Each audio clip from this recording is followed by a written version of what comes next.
Très heureuse de vous savoir nombreux, mesdames, messieurs. Bienvenue à ce nouveau magazine Réflexion de rédaction, votre magazine qui reçoit les journalistes des différents organes de presse de la ville de Matadi, pourquoi pas de la ville de Kinshasa, sur l'ensemble du territoire national. Ce soir, j'ai le réel plaisir de vous présenter ces nouveaux numéros sur ce plateau. Comme toujours, je ne suis pas seule, je suis avec mes différents invités, les différents rédacteurs des différentes rédactions de la ville.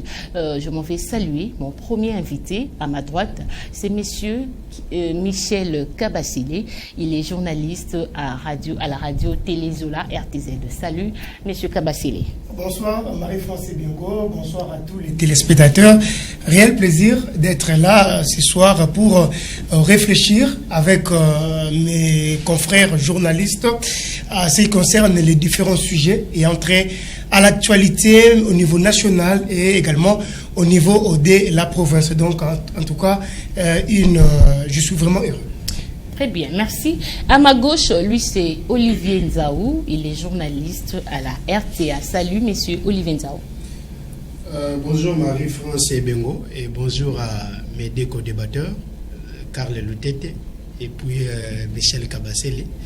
Et je voudrais profiter de l'occasion également pour saluer les fidèles téléspectateurs qui auront le plaisir de nous suivre à travers les antennes de Mabadière Télévision. Très bien, merci beaucoup. Les tout derniers invités, lui, c'est M.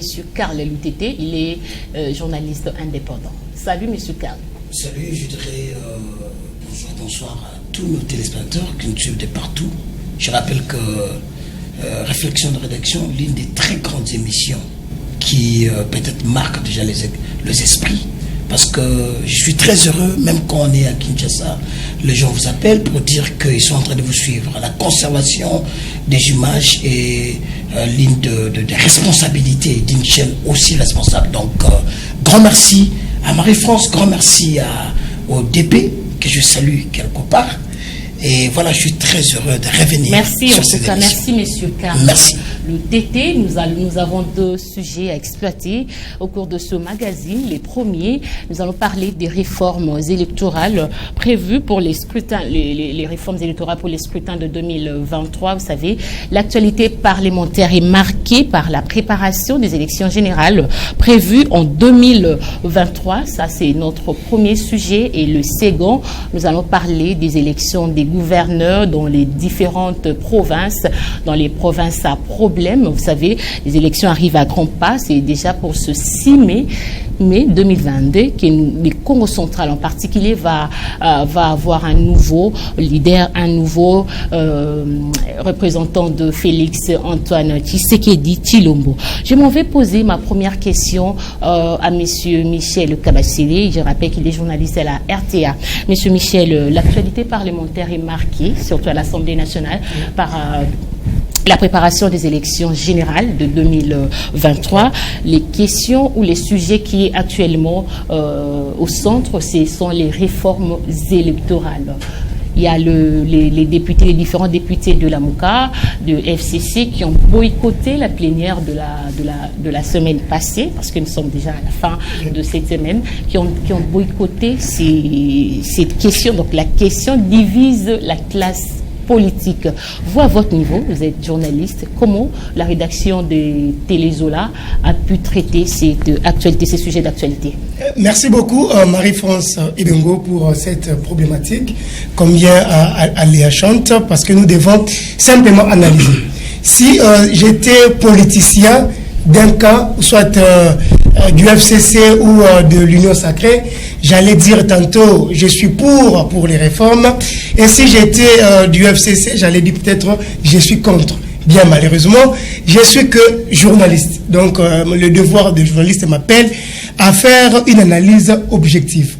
Madame Marie-France Ebengo, vous savez, avec ces réformes électorales, ce sont justement des positionnements politiques. L'FCC en a fait à son temps avec cette réforme électorale, avec le seuil patati patata.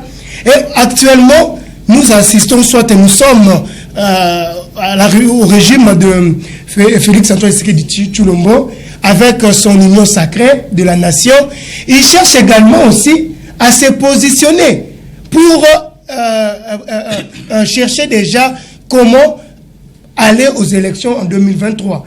Donc, moi je pense à mon humble avis que toutes ces réformes-là, on parle des réformes électorales, les réformes ceci, c'est juste taillé sur mesure pour un camp politique. Donc c'est pourquoi, lorsque FCC regarde déjà que ses intérêts, ses opportunités sont menacées, c'est pourquoi il ne peut que faire ça, boycotter. Mais lorsque l'Union sacrée également regarde, en 2023, nous devons se positionner, nous devons être là, nous devons revenir encore au pouvoir. Qu'est-ce que nous faisons? Nous devons simplement faire quoi? Passer aux réformes électorales. Tout ça, c'est juste pour les intérêts d'un cas politique à un autre. Donc, il n'y a pas les intérêts généraux. C'est juste les intérêts pour leur famille politique.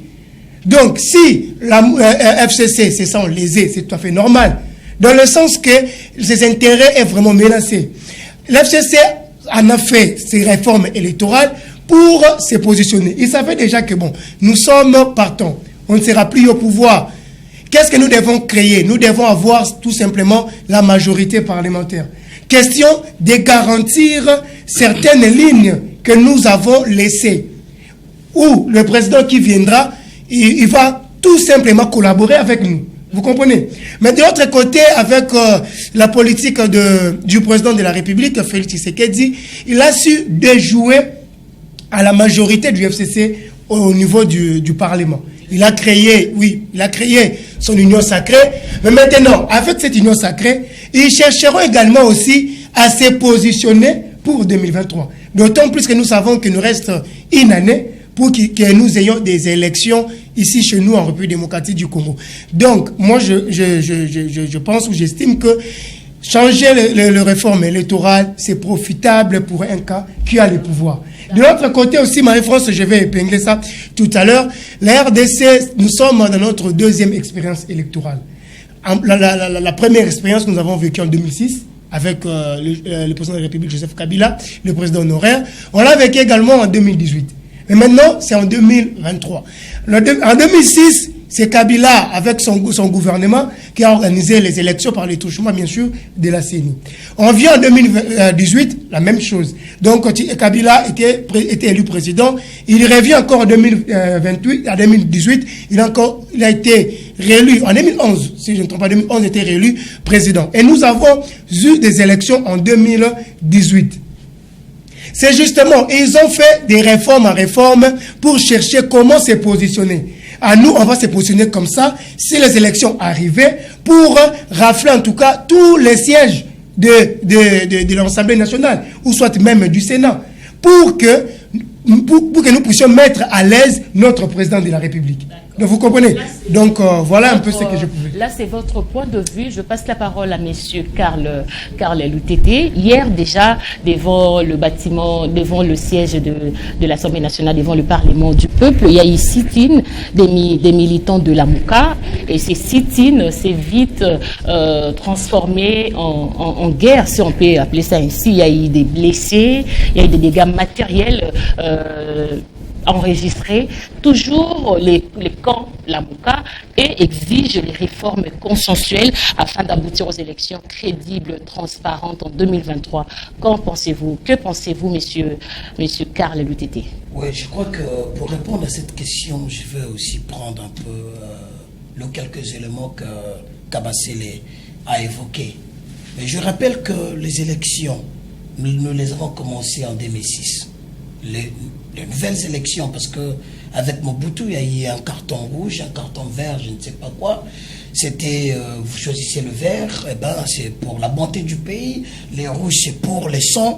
C'était un peu compliqué, mais les vraies élections commencent en 2006 avec Joseph Kabila et avec son système ici de Sun City, 4+1, il peut faire passer aux élections. On arrive aux élections, Kabila avait des lignes normales, c'est-à-dire pas de seuil électoral. Il a fait dans de bonnes et due formes les élections. Et il n'y a pas eu vraiment de reproches. Peut-être en 2006, il n'y a pas eu de seuil. Il y avait d'ailleurs, je dirais, ça s'appelle comment quand les deux présidents s'affrontent? Un débat contradictoire, prévu que Kabila a évité. Parce que lors de ces débats contradictoires, avec Jean-Pierre Bemba, Kabila s'est retrouvé de l'autre côté du pays. Donc, calmement, Kabila s'est arrangé à fuir les débats contradictoires en 2006. Là, c'est déjà le premier couac en 2006. En 2011, il avait comme potentiel candidat Tshisekedi Mulumba, le père de l'actuel président, qui devait affronter, bien sûr. Il annule le deuxième tour. Là sont des réformes. À l'époque, les comptes Kabila annulent le deuxième tour, annulent les débats contradictoires, très important pour les élections. Chez nous au pays, bon, je dirais que nos politiciens devrions avoir honte d'eux-mêmes de ce qu'ils font parfois. Kabasele dit, c'est un changement pour les intérêts. Non, ils sont revenus à la case du départ. Ils sont revenus à ce qui a régi les élections de 2006. Pas de seuil. D'ailleurs, le seuil, c'est quoi? Le seuil a favorisé des députés, couverts par leur famille politique. La population a été déçue parce que vous allez élire votre député, maillot jaune, comme à la vieille époque, il gagne les élections, c'est lui que vous avez choisi, mais le seuil ne le permet pas de franchir au cap final. Et le seuil, c'était un arrangement politique du camp Kabila pour aider ses députés, dit AAA, AAAB, AAAC, je ne sais pas c'était quoi exactement. Et ce pays a été bradé. Kabila a eu la majorité par le seuil. Vous comprenez, Marie-France? Le seuil a été un truc inventé pour aider le camp Kabila à gagner les élections et avoir la majorité. Parce que vous allez vous rappeler, en 2006, il y avait des partis politiques. Il y avait des acteurs politiques. Mais en 2011, il y avait quoi?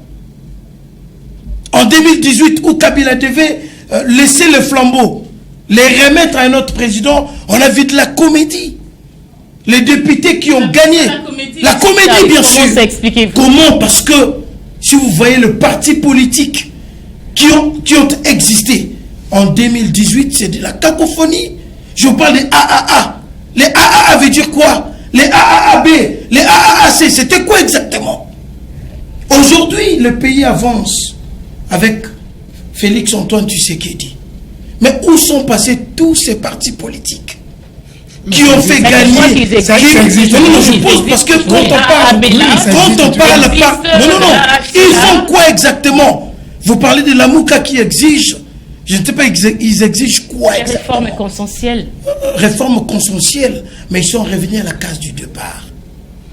Ils n'ont pas marché quand ça a été de la comédie. Quand c'était la comédie là, les partis là qui sont en train de marcher, je ne cite pas les noms, ils n'ont pas marché. Le pays a été bradé parce qu'on a remis le députanat, si ça existe le mot, à des gens qui n'ont pas mérité les élections. Parce que ceux-là qui ont mérité ont été empêchés par le seuil. Ça, c'est un fait qu'on devrait reconnaître. Qu'il n'y ait plus le CI. Qu'il n'y ait plus de CI. Parce que ça a été une comédie taillée sur mesure pour aider le canard boité, s'il faut le dire. Il n'y avait rien. Il n'y avait que des députés couverts par leur famille politique et de familles politiques qui n'existent pas. Les AAA, les AAB, je suis désolé, vous n'existez pas. Apparemment, vous êtes contre les partis vous n'existez politiques. pas. AAB, AAC, je vous comprends. C'est-à-dire, on est analyste politique. Lorsque des trucs, Marie-France, lorsque des trucs sont créés, on le sent et on le voit. UDPS a été créé, UDPS travaille jusqu'à nos jours. PPRD également a été créé. PPRD, d'ailleurs, ils sont calmes. Et SIDE de Martin Fayou a été créé à peine pour faire de bruit. Simplement. Là, c'est votre point de vue. C'est mon point de vue, je l'engage. D'accord. Je l'engage. Monsieur Olivier Nzaou, RTA. À vous la parole. Marie-France Bengo, je te remercie de m'avoir accordé la parole. Je voudrais faire mon analyse à deux volets. Le premier volet, ce que je voudrais faire mon analyse comme étant un citoyen congolais. Et mon deuxième analyse, ça, je veux le faire comme étant journaliste, censé de faire des analyses objectives, comme l'a si bien dit mon frère Michel Kabasele. Comme étant un citoyen congolais, je suis d'accord pour ces réformes, étant donné que ces réformes dans les jours à venir doivent être des réformes standards. Pourquoi standard? Je vais revenir là-dessus. Mais dis-moi, la réforme aujourd'hui, c'est bien, d'accord, nous sommes pour ces réformes-là, comme étant citoyens congolais, étant donné que la situation d'Issei, avec les élections sous Kabila, ça c'était une tricherie à ciel ouvert. Une tricherie à ciel ouvert. Une tricherie à ciel ouvert. Tout le monde comprenait que ça c'est pour la tricherie. Ça c'est pour faciliter la tricherie. Parce que vous avez vu, tel député est beaucoup plus voté par ses électeurs. Mais au finish, on se rend compte que ce député-là ne passe pas. Et quelqu'un d'autre va passer à sa place. Quelqu'un d'autre va passer à sa place. Et donc, tout le monde avait compris que ça c'était une tricherie à ciel ouvert. Et voilà. Et aujourd'hui, nous devons parler de cette réforme, Madame Marie-France Ebengo. Et notamment le problème d'Issei doit être revu. Et donc, moi, selon moi, cette problématique-là doit être élaguée. Et de deux, la problématique avec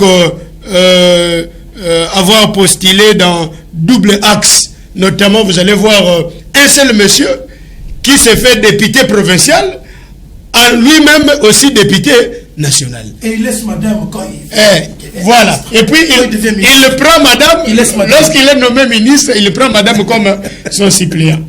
Au moment où le mandat va arriver à la fin, il va rentrer au niveau de l'Assemblée. Non, je vais récupérer mon poste. Non. Ce sont ces genres de situations qui doivent être revues, Madame Marie-France Ebengo. Et donc nous disons, nous sommes pour ces réformes. Et notamment la problématique pour le membre de famille. Donc, il prend comme membre de famille sa femme, peut-être son enfant. Et quand moi je ne suis plus député, je pars au niveau du ministère, je vais prendre mon enfant ou bien ma femme qui va assurer ma relève pendant que moi je ne serai plus là. Donc, c'est tout à fait normal que la Mouka FCC puisse boycotter ces réformes-là. Parce qu'ils se sentent déjà lésés.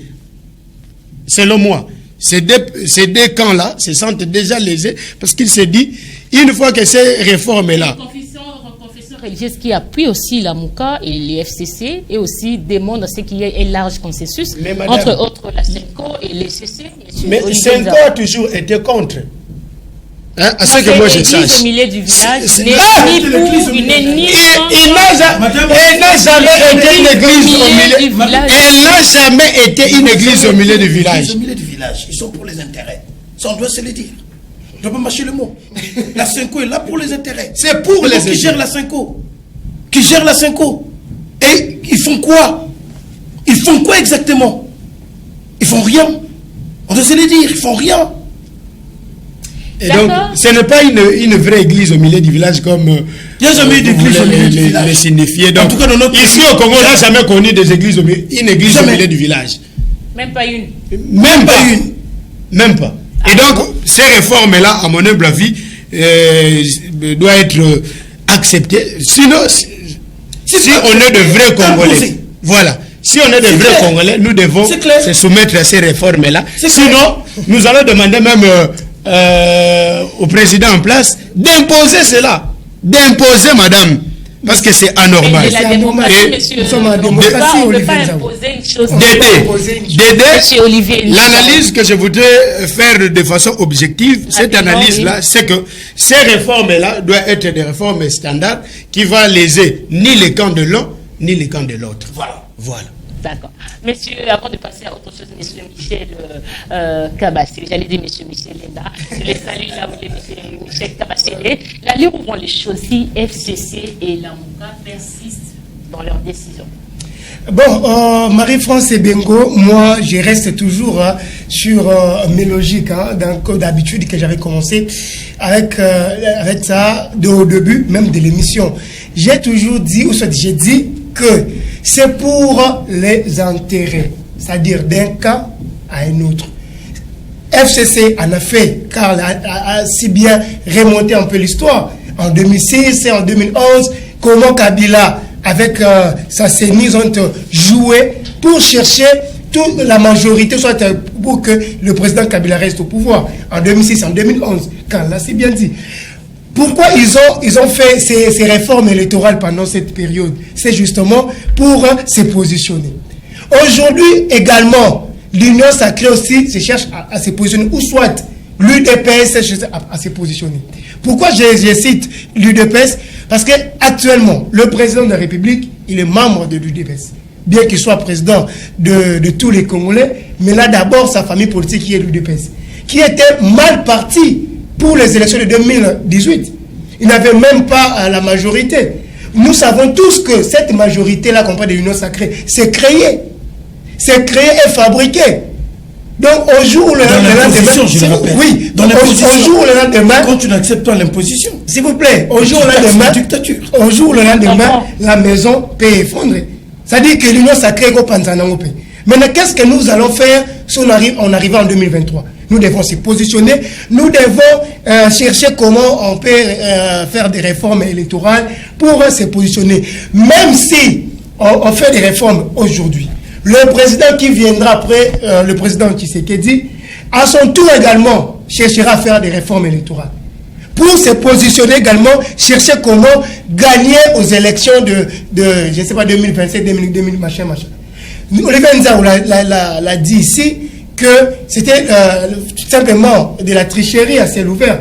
Oui, la tricherie, pourquoi? Pour permettre au FCC de se positionner, d'avoir la majorité, d'autant plus qu'ils savaient déjà qu'avec notre candidat ici, Emmanuel Shadari, nous n'allons pas remporter les élections. Est-ce que pour se faire une majorité, ça doit se passer par tricherie? Dans quel sens? Dans quel sens que je l'ai dit? Vous avez bien dit que c'était justement la tricherie à ciel ouvert. Oui. Oui, et je confirme aussi que c'était la tricherie. Pourquoi c'était la tricherie? Parce qu'ils savaient, oui, je chute par là, parce qu'ils savaient que notre candidat que nous avons aligné au FCC, Shadari ne va pas remporter les élections. Qu'est-ce que nous allons faire? Nous devons avoir la majorité parlementaire, dans le sens où tout président qui viendra, ou soit qui sera élu, il va automatiquement collaborer avec nous. De même, ce qui va se passer aussi avec l'UDPS et l'Union sacrée. Voilà. Monsieur Karl, votre point de vue. Kabassi les sont pris un peu, je suis désolé. Faut garder les deux pieds sur terre. Il y a un problème ici. Vous parlez d'intérêt. On peut parler d'intérêt si, par exemple, la réforme ne pas revenir à la case de départ. Là, on peut parler des intérêts. C'est-à-dire, là, le président actuel remet la responsabilité aux mains du peuple.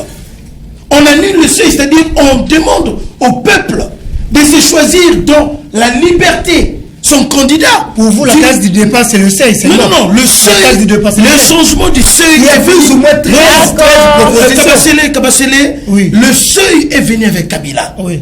Il n'y avait pas de seuil au départ de Kabila. Je vous ai dit en 2006, il n'y avait pas de seuil. Voilà. Mais quand le seuil arrive et que Tshisekedi trouve que le président actuel trouve qu'on doit annuler le seuil pour remettre la responsabilité à la population de se choisir librement candidat, nous on doit applaudir. Merci beaucoup, M. Karl. Merci, messieurs. La question sur les réformes électorales, on va en parler encore et encore. Quelle est la case du départ dont vous parlez? Remettre le choix. Tolérance, on doit passer à autre chose. Tolérance, s'il vous plaît, fidèles téléspectateurs, on doit passer à autre chose. La question sur les réformes électorales, on va en parler parce que ça fait couler encre et salive là, on ne peut pas vraiment en passer. Il y a un autre sujet que nous allons analyser, le deuxième, les secondes. Nous allons parler des élections dans les provinces à problème singulièrement. Nous allons parler du Congo central, notre chère et belle province, les Congo central, où on voit 22 candidats gouverneurs alignés à la course. Quelle gourmandise!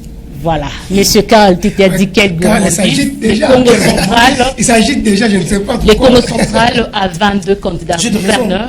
En tout cas, nous allons en parler, messieurs. D'abord, votre point de vue par rapport au nombre de candidats alignés à la course. D'abord, c'est de la mauvaise foi. Et vous allez vous rendre compte que tous ces candidats-là ne viennent pas pour rendre de loyaux services à la population. Ils vont venir juste pour leurs intérêts. Parce que si ces candidats-là venaient pour servir la population, ils allaient se mettre d'accord.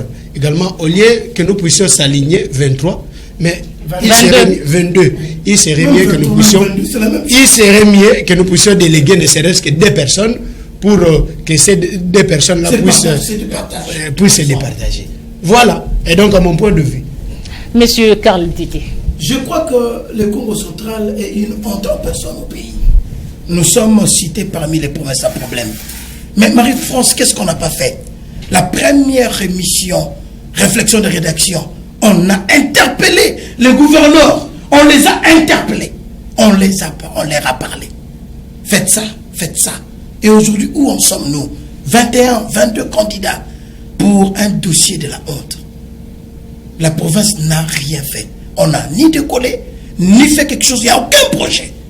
Et ces gens ont encore le courage, les kilos de venir se présenter aux élections avec des députés qui vont élire des gouverneurs et qui vont les combattre demain.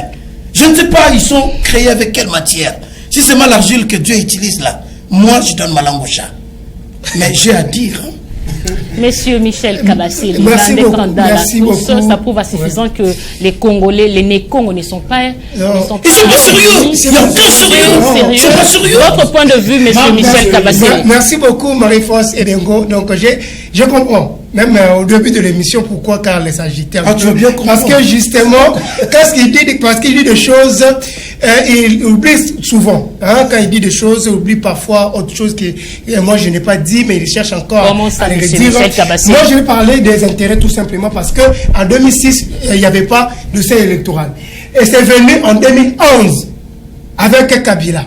Vous comprenez? Pourquoi en 2006, il n'y avait pas? En 2011, on est revenu aux règles de 2006. C'était juste. C'est la carte du départ. C'est justement pour... Mais là, je reviens. J'ai écouté les confrères ici, Olivier Nzaou, Karl Tete. Mais ils ont oublié que nous sommes en démocratie. Chacun est libre de démocratie. S'il vous plaît, vous tolérance, s'il vous plaît, monsieur. Vous aurez la parole, s'il vous plaît. Nous sommes en démocratie. Vous avez oublié ça. C'est une notion que vous avez oublié. Il faut accepter comme ça. Et mais pourquoi ça s'est fait? Marie-France, vous avez messieurs, Olivier Nzaou, tolérance, laissez Kabasele s'exprimer librement, chers confrères. Merci beaucoup, estimés consoeurs, pour de m'avoir sécurisé. Il y a la démocratie au pays. Nous sommes la République démocratique. L'Union sacrée, c'est la démocratie. Oui, merci. Oui, ça. C'est la démocratie. Je ne vais pas parler au Congo. Parlez, s'il vous plaît. Pose la question à Mabunda et te dira qu'il y a la démocratie. On doit couper les sons, je crois. Couper les sons de M. Loutete. Vous agitez. Bon, il y a la démocratie. Chacun est libre de se présenter. Il n'y a aucune loi qui interdit à une personne, soit à un Congolais, de se postuler comme étant gouverneur, quelle que soit sa nature. Il est ministre, il est député, il est député provincial, il est sénateur, il est machin. Il n'y a aucune loi. Lorsque il n'y a pas, la loi c'était, donc on suppose qu'on peut aller comme ça, il n'y a pas quelque chose qui peut vous interdire. Donc, le 22 candidats, les 22 personnes qui sont candidats pour les élections de gouverneurs, s'il vous plaît, sont libres de postuler. Mais c'est aux députés provinciaux de faire un choix judiciaire, de faire un choix raisonnable, de faire un choix qui va nous permettre en sorte que nous puissions ne pas subir le même problème que nous avons subi à l'époque de la Tour. Merci beaucoup. Monsieur Karl Tete, après la publication de la liste définitive de la CENI, je suis estomaqué. Nous avons 22 candidats. Calmez-vous, vous aurez la parole. Les tickets, beaucoup plus sont des indépendants. Oui, je veux expliquer quelque chose. Pourquoi ils sont indépendants? Kabasele parle de la démocratie. Nous sommes bébés en démocratie. La France, qui a plusieurs années en démocratie, organise les primaires. Vous entendez parler? Pourquoi ils organisent... Non, Kabasele, reste calme. Ces choses-là sont passées, je crois, à l'Union sacrée pour élire attends, un ticket. Marie-France, attendez. Allons, calmos. Kabasele qui parle de la démocratie, il s'accroche à cette démocratie. Nous sommes bébés aujourd'hui. On n'a encore rien appris de cette démocratie. La France, qui en a 44 ans, 45 ans d'expérience, organise les primaires. Nous avons entendu parler. Pas la politique de la France. Je crois que tu n'es pas aussi tolérant. Tolérant, messieurs. Lorsque la France organise les primaires pour sortir un candidat, d'aller défendre la famille politique, ils ne sont pas idiots de le faire. La France organise, ils ont organisé les primaires. Mais pourquoi ils sont indépendants? C'est parce que dans les primaires, ils n'ont pas été satisfaits. On fait de primaires. La famille organise des élections primaires qu'on appelle internes. Il sort un candidat.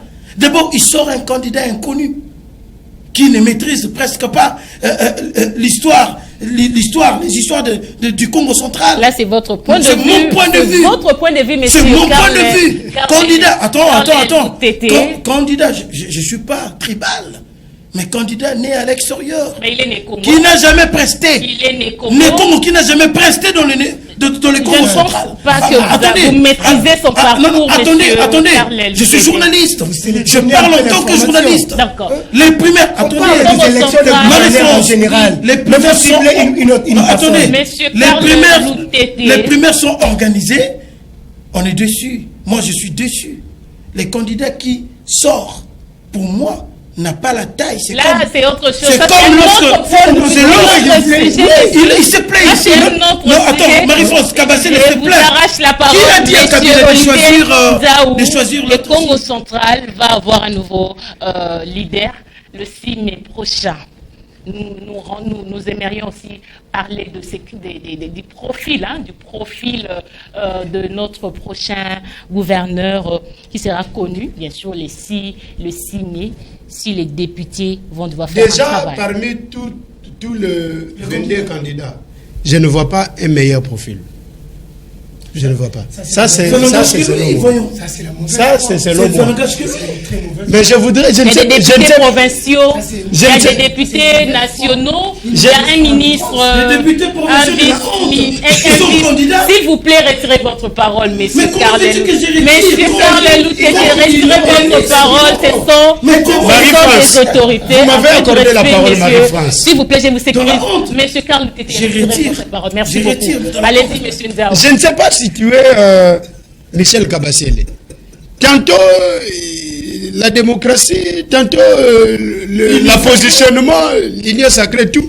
Et donc, lorsqu'on veut faire des réformes, ça, on n'est pas en démocratie. Là, on veut se positionner.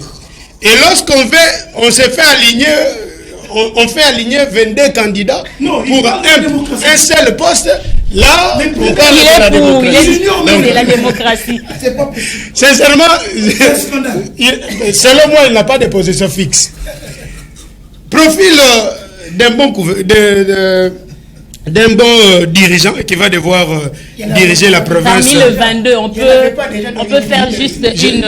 Je suis en train de continuer. Là, je mets ça maintenant à l'insécurité. Madame Marie-France, sécurisez-moi, s'il vous plaît. Il y a des milliers de téléspectateurs qui nous regardent à la maison, s'il vous plaît. Voilà. Et donc, je suis en train de continuer. Déjà, quelqu'un qui se veut être gouverneur, déjà, en première position, il se laisse corrompre déjà. Et donc, voyez-vous, il y a des propositions qui se font actuellement là. Et donc, il y a tel montant, un tel candidat va devoir donner aux députés pour qu'ils soient votés. Et déjà, pensez-vous... Là, ce sont des rumeurs. Personne n'a vu mais ça. Ce sont des rumeurs. Ça a toujours été ainsi. Ce sont des rumeurs. Nous vivons dans ces rumeurs-là. Tu n'es pas nous vivons déjà dans ces rumeurs-là, madame. Mais Tenzao n'est pas député provincial. Mais nous le savons. Nous savons ce qui se passe à l'interne. Vous affirmez des choses. Madame Marie-France Ebengo, vous êtes journaliste d'investigation. Allez faire des investigations au niveau de l'Assemblée. On vous dira. Est-ce que ce sont des choses que nous devons cacher aujourd'hui? Vous n'avez pas de... Mais ça se passe toujours comme ça. Vous aurez un cachet pour Tolérance, s'il vous plaît. Ça ne se fait pas moyennant un document. Ça ne se fait pas moyennant un document. Fournissez nous-mêmes une vidéo où le Est-ce que vous me laissez parachever mon idée? Terminez calmement, monsieur. Madame Marie-France Ebengo, quelqu'un qui se veut être gouverneur, diriger la province, une grande province, une si grande province comme le Congo central, s'est fait déjà corrompre tout au début. Et donc, ça signifie que même si il venait être gouverneur, et donc, ça signifie qu'il ne va rien faire au niveau de la province. Parce qu'il aura des comptes à rendre à ces députés-là. Vous avez suivi, bien sûr, avec nous, les débats entre Marie Le Pen et Emmanuel Macron. Pendant que Marie Le Pen voulait parler de la Russie, la réaction de Macron était quoi? Quand vous parlez de la Russie, vous devez en tenir compte qu'il s'agissait de votre banquier. Et donc, si, par exemple, Marie Le Pen est élu président de la France, il va favoriser carrément la Russie. Et c'est donc le même problème là avec nos candidats gouverneurs. Une fois qu'ils seront élus, mais vous croyez, vous attendez à quoi? Ils vont venir pour servir la nation ou bien servir la province? Non, ils viendront pour des comptes à rendre. Et un gouverneur qui commence déjà par dépenser son argent, une fois qu'il est aux affaires, une fois que ce gouverneur-là arrive aux affaires, mais il va d'abord commencer par récupérer d'abord son argent perdu, son argent dépensé, et ensuite il va commencer à faire des comptes à rendre à ces députés-là. D'accord. Monsieur Michel Kabassi, vous avez écouté, c'est que les propos de monsieur Olivier Nzaou, les députés corrompus, etc. Oui, malheureusement, Olivier Nzaou sera incapable, je le dis bien, et sera incapable de me donner même une vidéo montrant que les députés ont été corrompus. Incapable. S'il vous plaît. Incapable de me connaître. Montrez-moi au moins une vidéo. Vous êtes journaliste. S'il vous plaît. Un journaliste ne vient pas au plateau avec des spéculations. Un journaliste ne vient pas au plateau avec ce que c'est dit dans le coin. Dans le coin mire. Non. Parler de la mais je ne sais pas. Michel, il parle, s'il vous plaît. Si tu trouves que je suis... D'accord, le message est passé. Monsieur Olivier Nzaou, le message est passé. Laissez Michel s'exprimer aussi. Monsieur Nzaou, le message est passé. Laissez Michel s'exprimer aussi. Il y a les téléspectateurs qui nous regardent. Ils doivent comprendre quelque chose. Vous voulez mentir à cette population-là? Peut-être qu'ils veulent mentir à la population. Mais ils sont ignorantes. Moi, je te demande justement de me brandir même une vidéo qui soit un document montrant que les députés provinciaux sont des actes. S'il vous plaît. Moi, je crois au bon sens, en tout cas, de nos députés provinciaux. L'histoire nous renseigne, Olivier Nzaou, un journaliste, c'est l'historien du président. Demain ou après-demain, il sera déçu par ce même député-là. S'il vous plaît. Il sera déçu. S'il vous plaît. Mais c'est Nzaou. On est journaliste, on le sait. Ou soit, on est journaliste ou on ne l'est pas. Un journaliste, c'est l'historien du présent. Je suis sûr. Et je suis sûr sur le conscience de nos députés provinciaux. L'histoire nous renseigne. Il y a eu 2 élections de gouverneurs ici dans la province. Nous savons tous comment ça s'est passé. Les 2 élections organisées précédemment. Et actuellement, nous allons aux élections. J'ai dit pourquoi la démocratie, parce que Olivier Nzaou a confondu les choses. Il m'a dit, ne sait pas où me situer. C'est tout à fait normal. Lorsque je prends une position de journaliste, c'est mal de me situer. Vous prenez une position de politique et d'analyste politique. Moi, j'arrive pour dire ceci. Pour les réformes électorales, moi, j'ai parlé de positionnement des intérêts, c'est tout. Mais pour les élections de gouverneurs et vice-gouverneurs, s'il vous plaît, non, il ne faut pas me ramener encore dans ces débats-là parce que je veux t'ajouter des éléments que tu n'as pas. Et ça va nous amener très loin. Monsieur Michel, avançons, chers confrères. Si tu m'amènes dans le débat des réformes électorales, je vais te donner des éléments que tu n'as pas pour argumenter, comme j'ai dit, c'est le positionnement des intérêts. J'ai fini avec les élections du gouverneur. Nous sommes en démocratie, chacun est libre de postuler, même s'il y a 30 candidats, même s'il y a 25, même s'il y a combien de candidats, mais c'est aux députés provinciaux de prouver leur maturité, de pouvoir nous choisir un gouverneur qui sera manager, un gouverneur qui sera capable d'échanger l'image de la province. Ces députés-là, ils savent là où la province se situe actuellement.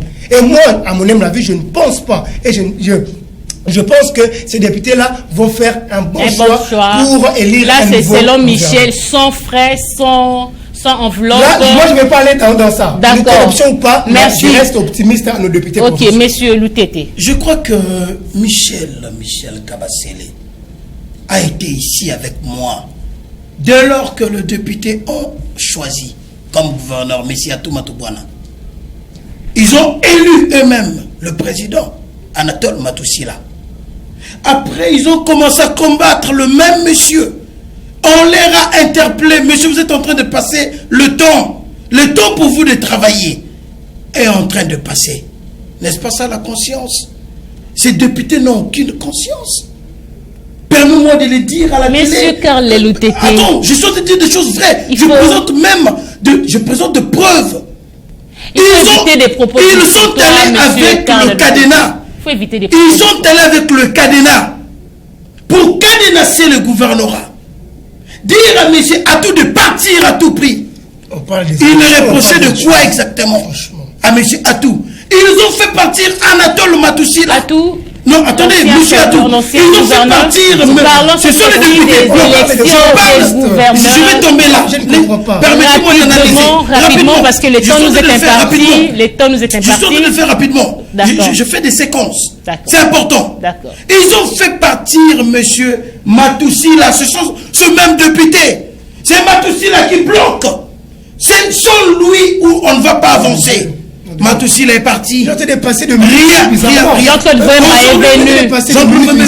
Il est là. Il est là. Rien. Le président de la rien n'a été fait. Aujourd'hui, nous avons le vice-gouverneur qui joue. Justin, qui fait l'intérim. Il est aussi candidat gouverneur. Il sera réélu gouverneur. Je dis bien,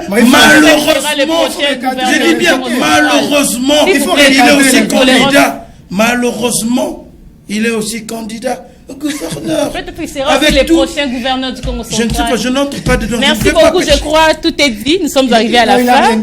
J'accorde à chacun de nous une minute, avant de terminer complètement l'émission. Je commence par monsieur Olivier Nzao. Madame Marie-France Ebengo, je voudrais, parce qu'on est obligé de revenir sur ces députés-là, étant donné que tous les pouvoirs est donc décerné à ces députés-là pour pouvoir élire le gouverneur. Et donc nous revenons à ces députés-là pour leur demander ceci. Chers députés, si vous avez la conscience en vous-même et que vous êtes redevable à cette population qui vous a élu, vous, étant que député, et donc, moi je voudrais vous supplier dans ce sens que ces élections de gouverneurs et vice-gouverneurs puissent se faire entre vous, députés, et les femmes. Vous devez écarter les hommes. Monsieur Olivier Nzao. Ça, c'est moi. Non, là, il faut le dire. Ça, c'est un message que je suis en train de lancer. Mais laissez-moi quand même finir mon message. Je suis contre ce message. Non, laissez-moi quand même finir. Je suis contre ce message parce que. Mais vous allez opposer bien après, mais laissez-moi finir. S'il vous plaît. S'il vous plaît, mais vous m'avez pas demandé le pourquoi. S'il vous plaît, il y a 22 candidats. Lancez un message important, point barre. C'est un message important que je suis en train de lancer.